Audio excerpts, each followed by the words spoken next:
Hello guys, welcome to the next video tutorial on Java programming for beginners. In the last video, we have seen how we can install Java in our Windows 8 or Windows 8.1 operating system.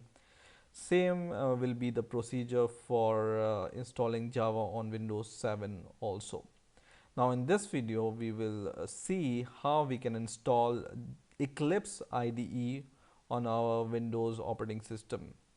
Now, IDE stands for Integrated Development Environment, which helps you to code your program. So, for example, IDE is an editor which will help you to write your program and compile your program, and Eclipse is one such IDE and most used IDE in terms of Java development. So let's see how we can install Eclipse IDE on our Windows operating system. So first of all, open your favorite browser and search for Eclipse IDE. And the first link hopefully comes here is www.eclipse.org. Just click this link here. And in here you will be able to see this download button. Click this download button. And in here you will be able to see different versions of Java. So not different versions of Java, but different versions of Eclipse IDE. So Eclipse IDE comes in different versions. For example, Eclipse IDE for Java developers, Eclipse IDE for Java EE developers, which is basically for web development and all such programs. There is Eclipse IDE for C++ or PHP and other languages also. But right now we are interested in developing Java applications. So we will download this first option, which is Eclipse IDE for Java development. Okay. Now, depending upon the system type of your computer, if it's 64-bit or 32-bit, you need to download one of these zip files. So to check which system type you have, you can just search for system on your computer, and in system type you will be able to see that mine is 64-bit operating system, but if you have 32-bit operating system, you need to download this thing.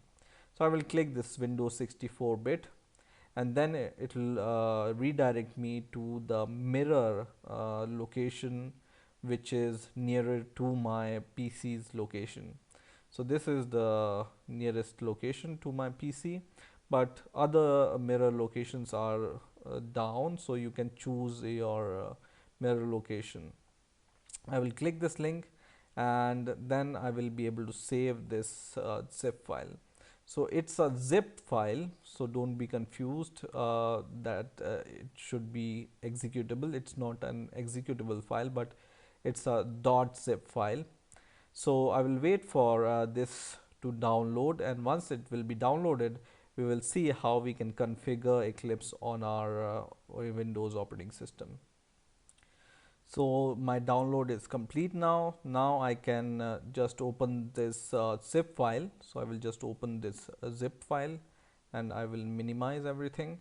And this zip file contains a folder called Eclipse. So this zip file we are going to extract in our C folder. So I will just extract this to our C folder. Okay. So just extract to the C folder, and I will wait for the extraction to complete. And once this extraction is complete, I can see this Eclipse folder inside my C folders or folder of my computer. So in C, I can see this Eclipse, and in here all the Eclipse files are extracted.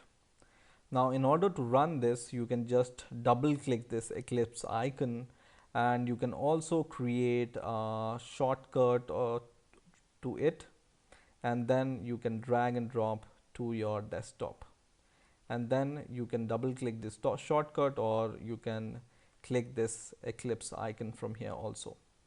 So I will double click it, And this is the error which is commonly, occurs while you are installing Eclipse, and it's your first time when you install Eclipse.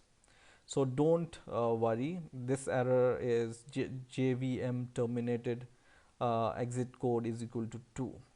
And this error comes generally whenever you have something wrong configured in your path or environment variable. And generally, from somewhere you have configured this path c slash program data slash oracle slash java slash java path in your environment variable. Remember, in the last video, I have told you to set environment variable for Java JDK 8 and JRE8. Those environment variable are not responsible for this error. This error is the uh, due to the environment variable setting of the C slash program data slash Java program and this. Okay, so I will open Notepad or WordPad to give this location to you so that you can see it exact path. So this path, if you see this error, this error, then you need to go to this path and see whether this location exists or not. So I will just copy this path to my folder explorer, and I can see this path exists. So most probably this environment variable exists in my computer. So I will go to my system, search for system, and then go to advanced system settings, and in here go to environment variable, and in here go to path. Okay, and I can see directly here the first path is c slash program data slash oracle slash java slash java path. So just double click this path variable in system variable, and you need to delete this path which is wrongly configured, right? So just search for this path in your environment variable here. So I can easily find this path. I can see that this path is there. So I just need to delete this path from my system variables and click OK here. Okay, and once again click OK and click OK. So once I have done that, I will be able to run my Eclipse once again. So I will click this Eclipse icon once again, and now Eclipse runs. So I wanted to intentionally reproduce this error. So if you see this error, you will be able to find the solution.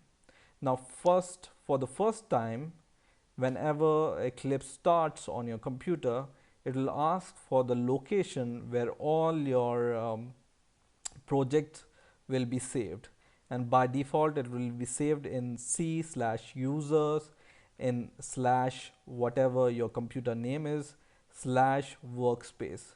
So by default all your programs will be saved in this folder. If you want to change this folder, you can change it, but I will leave it as default for now. I will click OK, and then Eclipse will open in some moment.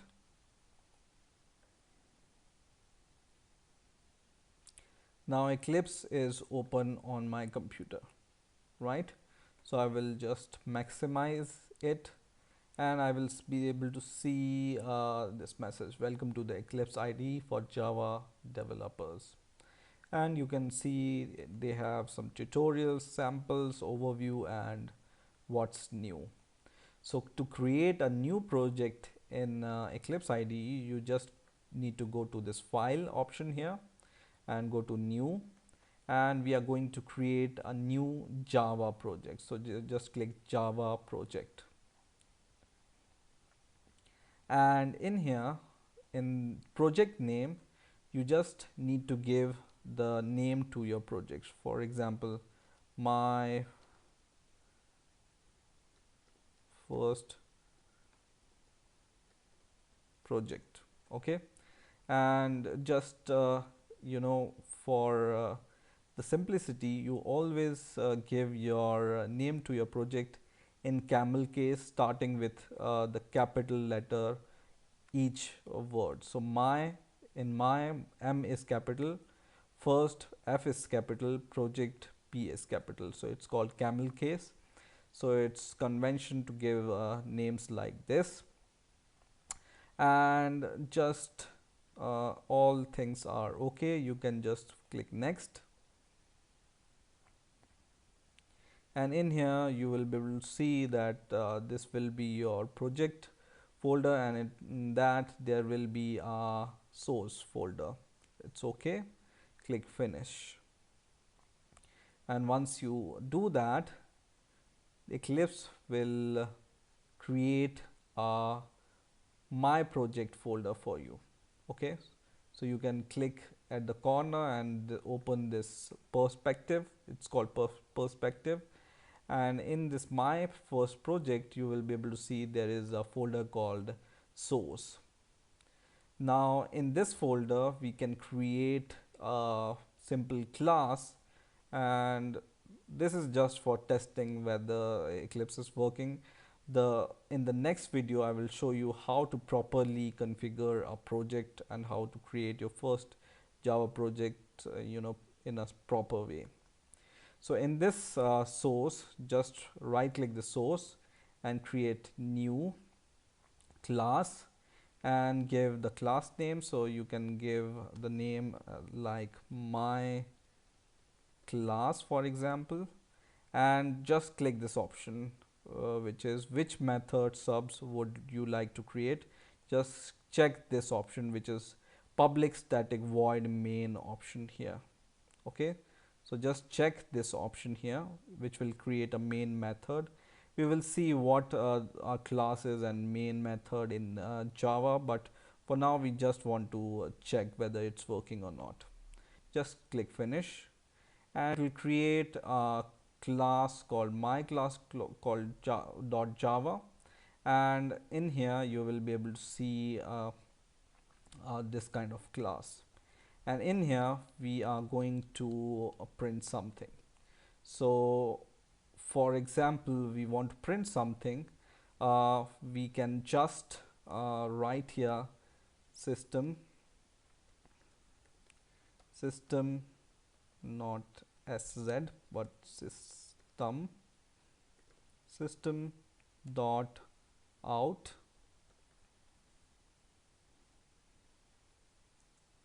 dot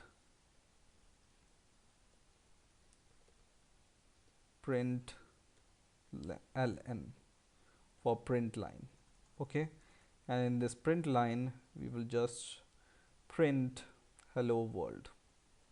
So I will just print this, but let me change it to my keyboard layout, and we will print hello world.